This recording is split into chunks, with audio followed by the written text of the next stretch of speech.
इस एक्सप्लेनर में आपका स्वागत है। आज हम पैगंबर सुलेमान और पैगंबर यूनिस के ऐतिहासिक वृत्तांतों पर चर्चा करेंगे। इन दोनों की कहानियां एक दूसरे से बिल्कुल अलग हैं, पर कमाल की बात यह है कि ये दोनों एक ही अंतिम सत्य की तरफ ले जाती हैं। चलिए देखते हैं कैसे। तो सीधे मुद्दे पर आते हैं और इस जबरदस्त कॉन्ट्रास्ट को समझते हैं। एक तरफ है दुनिया की सबसे बड़ी ताकत और हर चीज पर मुकम्मल कंट्रोल, और दूसरी तरफ है ऐसी बेबसी जहां इंसान का किसी भी चीज पर कोई जोर नहीं चलता। एक तरफ आलीशान महल है तो दूसरी तरफ घना अंधेरा और अकेलापन। ये बदलाव सच में हैरान करने वाला है। इस सफ़र को समझने के लिए हम इन्हें 6 मुख्य हिस्सों में बांटेंगे।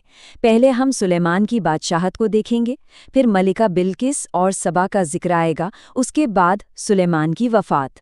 फिर हम एंशिएंट इराक जाएंगे, जहां यूनुस की निनवा को चेतावनी, उनका समंदर में निगला जाना और आखिर में उनकी वापसी की कहानी को समझेंगे। तो शुरुआत करते हैं पहले हिस्से से, जहां हम प्राचीन फिलिस्तीन में पैगंबर सुलेमान के उस बेमिसाल साम्राज्य को देखेंगे जिसकी कोई दूसरी मिसाल पूरी हिस्ट्री में कहीं नहीं मिलती। अब इन कहानियों को समझने के लिए उनकी जियोग्राफिकल और कल्चरल सेटिंग्स को जानना बहुत ज़रूरी है। सोचिए, एक तरफ फिलिस्तीन है, जहां सुलेमान के दौर में बड़े बड़े निर्माण कार्य हो रहे थे। दूसरी तरफ सबा का अमीर साम्राज्य है, जहां लोग सूरज की पूजा करते थे।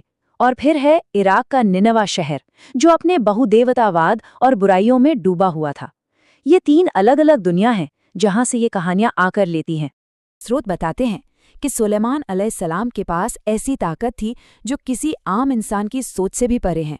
मतलब हवाओं पर उनका कंट्रोल था। जो सफ़र महीनों में तय होता था वो उनके लिए मिनटों का काम था। बड़े बड़े महल बनाने के लिए जिन्नों पर उनका हुक्म चलता था, और यहाँ तक कि वो जानवरों और परिंदों की भाषा भी समझ सकते थे। ये सब कोई जादू नहीं था, बल्कि ये वो ताकत थी जो उन्होंने सीधे खुदा से मांगी थी। पर यहाँ सबसे दिलचस्प बात क्या है बताए? इतनी बेइंतहा ताकत होने के बावजूद उनकी सबसे बड़ी अंदरूनी चुनौती थी शुक्रगुजार बने रहना। एक बार का वाकया है, उनका लश्कर गुजर रहा था और उन्होंने एक छोटी सी चींटी को अपनी बस्ती वालों को चेतावनी देते हुए सुना। इतनी बड़ी ताकत का मालिक होने के बावजूद वो इस बात पर मुस्कुराए और घमंड करने के बजाय उन्होंने आजिज़ी दिखाते हुए खुदा का शुक्र अदा किया। उनका दौर अपनी विशाल वास्तुशिल्प यानी आर्किटेक्चरल कामयाबियों के लिए मशहूर है। जिन्नों पर अपने कंट्रोल का इस्तेमाल करके उन्होंने जेरूसलम में मस्जिद अल अक्सा का पुनर्निर्माण करवाया और हाइकल सुलेमानी बनवाया।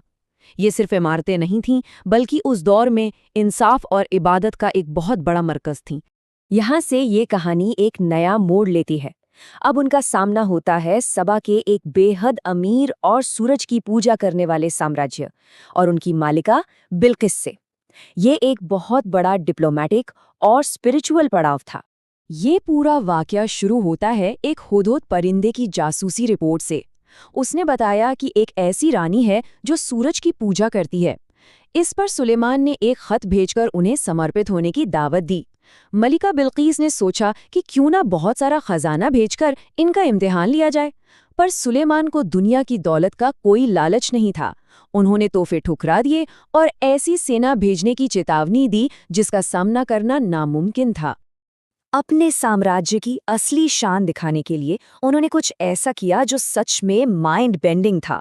उन्होंने जिन्नों को हुक्म दिया और पलक झपकते ही मलिका का पूरा तख्त वहां मंगवा लिया, और फिर एक ऐसा महल बनवाया जिसका फर्श शीशे का था और उसके ठीक नीचे पानी बह रहा था। जब मलिका वहां आई तो उन्हें लगा कि सामने पानी है, और उन्होंने अपने कपड़े थोड़े ऊपर कर लिए। ये अद्भुत नज़ारा देखकर मलिका पूरी तरह हैरान रह गईं और उन्होंने सच्चाई को अपना लिया।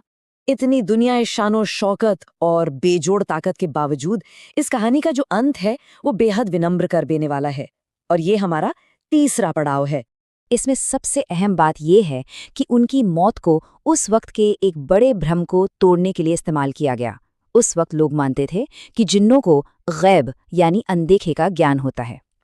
150 साल की उम्र में सुलेमान अपनी लाठी के सहारे खड़े होकर जिन्नों से निर्माण कार्य करवा रहे थे, और उसी हालत में उनकी रूह कब्ज कर ली गई। सोचिए, 2 साल बीत गए, जिन डर के मारे काम करते रहे, ये सोचकर कि सुलेमान उन्हें देख रहे हैं। जब तक कि एक दीमक ने उस लाठी को अंदर से खोखला नहीं कर दिया और उनका जिस्म जमीन पर नहीं गिरा, जिन्नों को इस बात की भनक तक नहीं लगी। अब अपना रुख करते हैं प्राचीन इराक की तरफ और देखते हैं पैगंबर यूनुस की उस खौफनाक और जज्बातों से भरी यात्रा को। ये हमारा चौथा हिस्सा है, जहां ताकत के बजाय बात पूरी तरह से इंसानी जद्दोजहद की है। स्रोत बताते हैं कि यूनुस को निनावा भेजा गया था, जहां की आबादी 1,20,000 से भी ज्यादा थी। ये कोई छोटा मोटा शहर नहीं था, बल्कि एक विशाल आबादी थी जो पूरी तरह से बहुदेववाद और बुराइयों में डूबी हुई थी। यूनुस का काम था इन लोगों को आने वाले भयानक विनाश की चेतावनी देना। अब यहाँ एक फर्क देखिए। सुलेमान की चुनौती थी ताकत के बावजूद आजिज़ी बनाए रखना, लेकिन यूनुस की चुनौती पूरी तरह से इमोशनल थी। उन्हें एक ऐसी कौम का सामना करना था जो पूरी तरह से जिद्दी थी। सालों तक विरोध झेलने के बाद वो अंदर से इतने निराश और गुस्से में थे कि उन्होंने अपनी कौम को 7 दिन की चेतावनी दी और बिना खुदा की इजाज़त के वहां से निकल गए। वृत्तांत हमें एक बेहद खौफनाक मंजर के बारे में बताते हैं। आसमान में आग की लपटों से भरे काले बादल नीनेवा की तरफ बढ़ने लगे।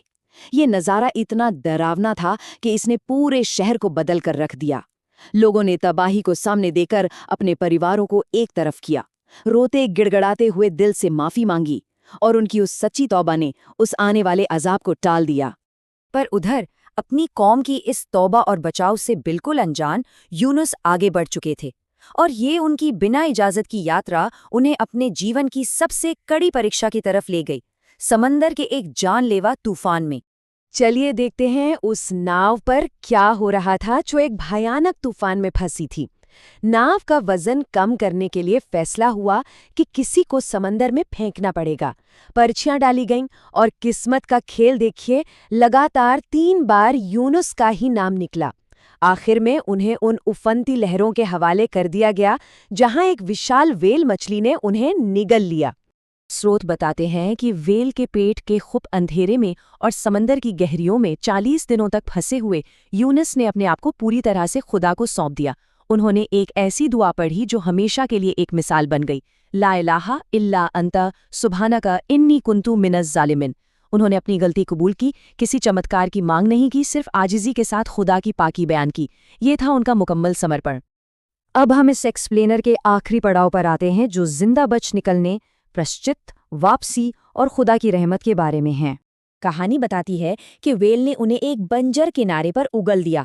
मछली के पेट के एसिड की वजह से उनकी झुलसाई हुई चमड़ी बेहद कमजोर हो चुकी थी, पर उनके बचाव के लिए कमाल का इंतजाम किया गया।